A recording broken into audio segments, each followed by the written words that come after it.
go ahead and call the meeting to order.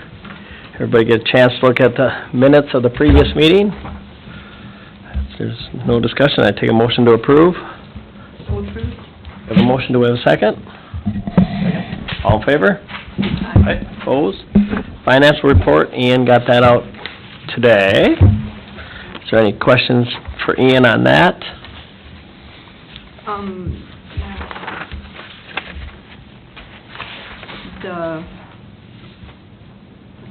Is there any information on here on the cement, the crop science thing? So for that one, that's been assessed to the property, the remaining balance of what he owed on his loan. So actually the 2025 tax statements did come out publicly available just yesterday, and so it's reflected on his property taxes as of now. So yeah, so that loan was turned into it. Yeah, that loan was turned into assessment, so it's not on the EDA's books anymore. Yep. So. Okay. Well, that's why I couldn't find it. Sure. Yep, exactly. And then just a note, Dan, the folks a little bit before the meeting were they were talking about that chaotic good. Sounds like people seen maybe it's pending now. So I don't know. I have no idea what impact that'll have on our loan, because we, I think we're third in line or fourth in line or something like that. So we'll see. We'll follow that and see what happens over the next month or two here. So. Okay. All right. Well, if there's no other discussion on financial report, I'd take a motion to approve. We have a motion. Do we have a second? All in favor? Aye. Opposed? All right. Coordinators report. All right, so just a few things with my coordinator's report. First of all, with the Rev group, there was a quarterly convening held earlier in March in Owatonna. It was a pretty good meeting. Lots of different speakers that I was able to learn from. Got to learn about what the other Rev communities are doing as well. It's pretty interesting to see. Some of them we're all in different stages, so it was interesting to see what everyone's doing. Let's see. Plainview is focusing a lot on child care resources. Let's see. As well as Mapleton, they're also focusing on child care. They're actually planning to build a new daycare facility. It was pretty interesting. They got a big grant for it somehow. Just tore the whole school down. That would have been nice. They could have done that too. I don't know, but yeah, it was pretty good.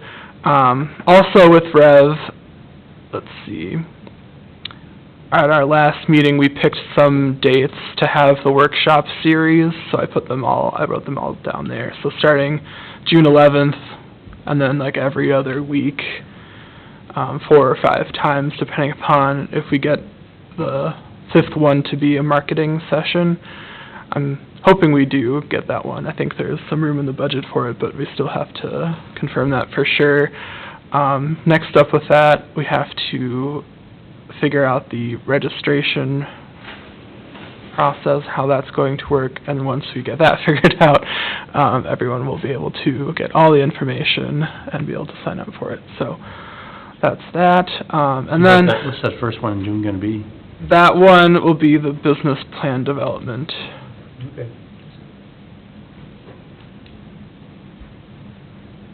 Just gotta make sure we get that out to the public. Yeah, absolutely. It'll be a good one. The chamber, so they can put it out in their emails too. Yeah, absolutely. And then April 17th is going to be a ripple effect mapping event, which is part of Rev, but it's going to be organized by the U of M Extension, and basically the whole point of it is to track the impacts that Rev has had so far. We're basically halfway through our 3-year commitment to the program. So we do it now, and then we would do it again at the end of the program, just to see the growth that's happened since then. So all of you, I think if you're able to go, it would be a good idea if you can make it. I just ask that you email me ahead of time to let me know that you're going to be there. That would be much appreciated. There's a flyer in your packets, so it would be that April 17th at 6 o'clock right here in this room. So come on down if you can. It'd be nice. And then as far as Ready goes, March 10th, Tim and I went to their annual meeting in Rochester. Their keynote speaker was Tim Penny from Smith. If you know him, he's the president and CEO, and he's going to be retiring here shortly. So it was good to hear from him and all of that. Afterwards, all of the community's council folks, we met with representatives from Lennar, the big housing developer. They're moving into the Rochester market area, and they were just interested in seeing what's available in some of the smaller communities as well. So we did provide them with some information about the land that's developable in Casson, so we'll see if something comes out of that. And then just finally, Sarah, the city accountant, and I went to Chatfield for a special training with Mike Bubani. He had a lot to talk about with financing and accounting, so maybe more geared towards Sarah's position, but it was still good to hear about all of that, and the TIF and tax abatement he spoke about as well. So that's everything I've got for my report. Thank you, Ian. Next is City Administrator's Report. Sure, let's see here. Couple things, just, I want to highlight, I've got in there's a lot of legislation that's pending right now related to housing. The state legislature is getting very active. They were active last year. If you recall, one of those bills that they had last year didn't come to fruition. But I've kind of highlighted some of the legislation that's coming. It's going to definitely have an impact on new development with multifamily and lot sizes and a lot of different things. Probably more in the metro. I think there's a couple bills here that they may opt the outstate out, or they may opt cities under 10,000 out of them. But the parking requirement is one thing that's definitely going to be eliminated, it sounds like, for any new developments. So that's going to be interesting. I know that this tax increment financing request that we have in our pack today, that was the one item of feedback we got from members of the public, was related to the parking on that. So, you know, and how that'll work and how it'll work with the school there and everything like that. So with the state legislation, I mean, there wouldn't be a discussion on it anymore. It would just be, there wouldn't be any requirement for parking. So it's fascinating. That's kind of a big switch for developments, but that's where the legislature's going with it. I expect most of those to pass. Probably some of the only things that will pass this year will be housing stuff. Other than that, you've got my report in the packet there, so, you know, just keeping busy with things. Like I said, we have that TIF request. One thing that we'll have in your packet for next meeting will be a TIF policy. So something Ian and I are working on. We've had a number of requests over the last couple of years, most of them in housing related. We did have a meeting earlier this month with Nick Pocius from the House of Hoops, who, if you were at the chamber meeting this month, that was the speaker or the presenter, and he's going to be looking like he's going to be requesting some TIF for his development on the downtown. So that's something we want to kind of have in place so that we make sure we have all the rules when we get into EDA TIFs and different kinds of TIFs, that so that's ready to go. So anyways, we'll have that for you next month for sure. Mm-hmm. Thank you, Tim. Up next is the 504 Development LLC draft TIF plan.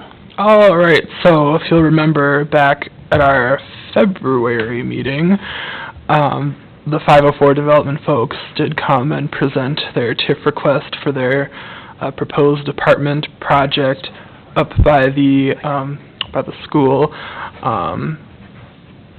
And at the conclusion of that meeting, it was decided that we wanted to see some of the financial information come out before we made an official recommendation to the city council. And so the TIF plan, the draft TIF plan rather, we received, and it is included in your packets for today. Not printed out, but in the electronic version. And so just a few numbers here. They're estimating a little over $2.1 million in TIF funds going towards the project, including site improvements, bond and note interest payments, and administrative costs.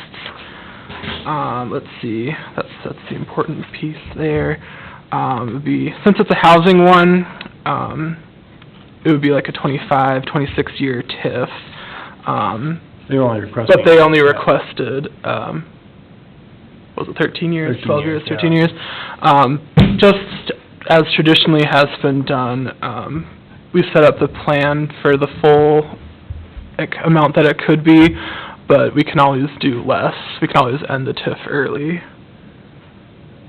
as has happened a few times. Let's see here. Statement of fiscal and economic impacts, yeah. So, as with all TIF projects, you can see that with the TIF, it adds a lot more value than what would be added if the development didn't occur, which is the important piece to remember with TIF projects. Let's see, any questions? Yeah, that one here. Oh yeah, so You can zoom in on two. I'll zoom on it so we can see the location a bit better. Up by the school district, basically, it's 16th Street and 5th Avenue northeast. The black areas, the approximate location of it. So yeah, it would be a pretty good project. It was, what, a 39-unit apartment building, and then a 4-unit townhome included with this TIF district, so really good location if you work at the school, perhaps, or if you have school-aged children and looking to get into town somewhere, so that's kind of the project. And the city council did call for a public hearing, which is scheduled to happen next Wednesday, the 9th of April, 6:00 p.m. in this room. So, if there's any questions about it, I'll be happy to answer them, or else we'd be looking for a recommendation of approval to take to the council next week. What did we do on the past apartment? How many years? Because we did a TIF on that one, didn't we, or was that? Oh, for Sand Company? Oh, was it Sand or Hamilton? Hamilton was a tax abatement. Tax abatement. That was 8 years for us, 5 years for the county, 5 years for the school. For the Sand Company, I think theirs is the full 25. Okay. Because theirs is a different tax classification. Right. Because theirs is 4D, so it's only a 0.25% tax rate on that property, so it doesn't generate nearly as much in terms of revenue as this market rate apartment complex will. I just wanted to make sure we were following the same guidelines, and Sure, no, it's good to make sure we're consistent with that. it's pay as you go. Yeah, it'd be a pay-go, and I know that the TIF rules for pooling TIF districts have also changed a little bit, so that's one plus of having that 25-year window, is that there may be some revenue left over in that TIF fund after the 13 years are completed, that if we needed to make any improvements on the street or anything like that, we could do some improvements in that area if necessary. We could use that excess increment for some of those costs, potentially, anyway.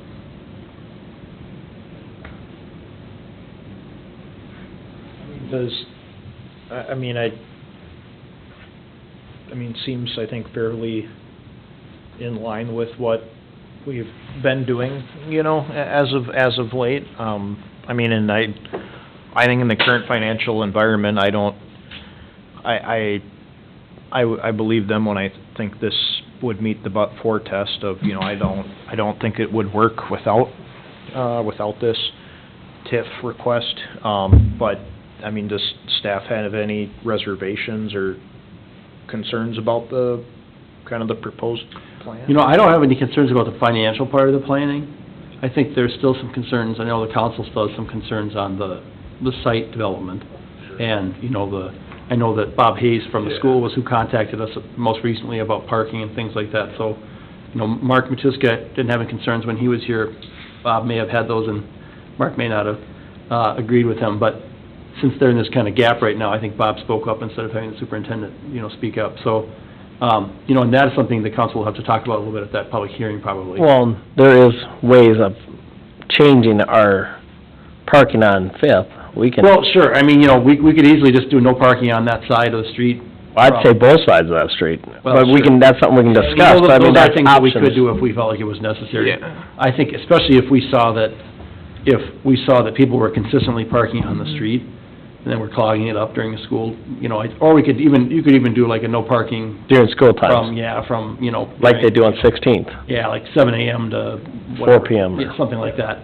And that would alleviate those concerns the school has, I think. Other than that, the financial aspect of it, if this development wasn't happening, they wouldn't add value.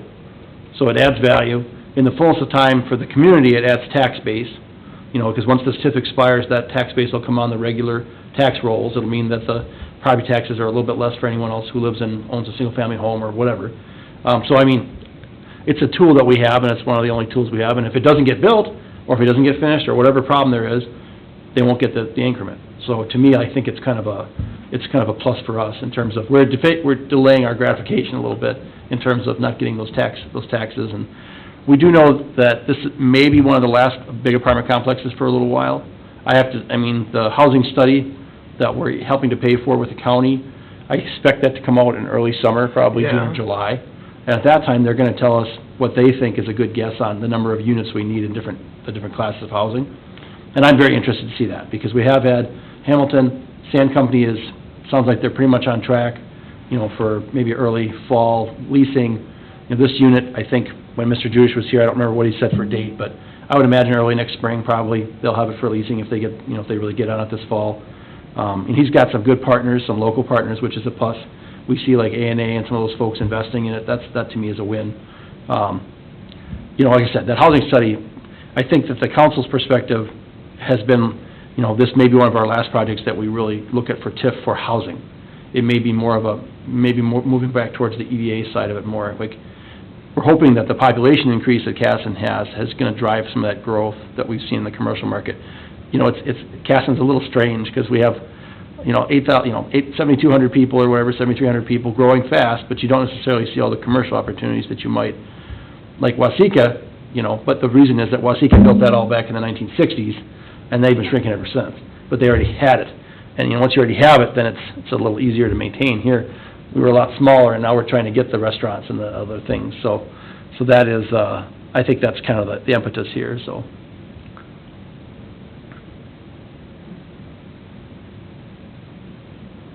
Any other discussion? If not, I would take a motion to send this to council. I think I would vote to recommend, approval of the draft TIF plan as presented. All right, we have a motion and a second. All in favor? Aye. Opposed? All right, thank you for that. Other business?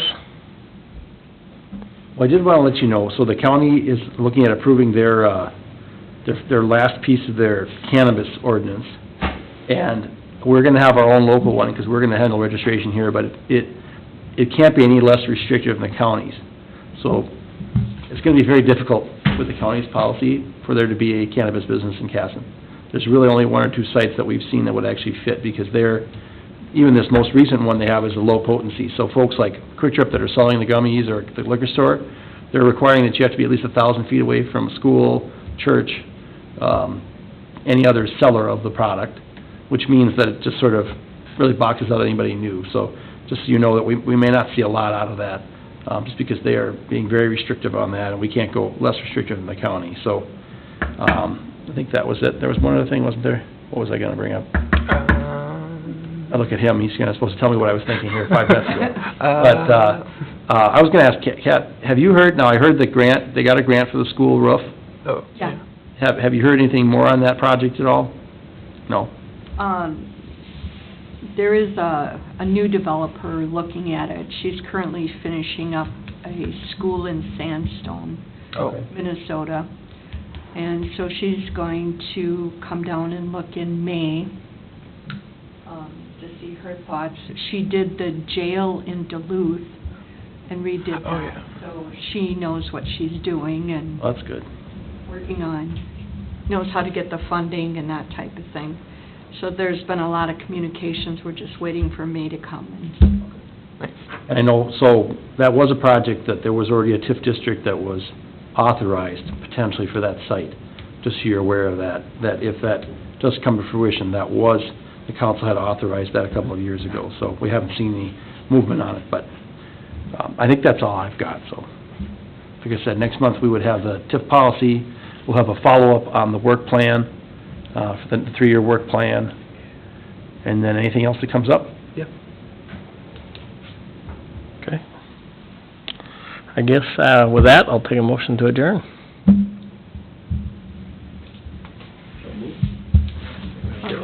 Second, all in favor? Aye. Opposed? All right, thank you. Short and sweet. Yeah, that was a short meeting. Thank you.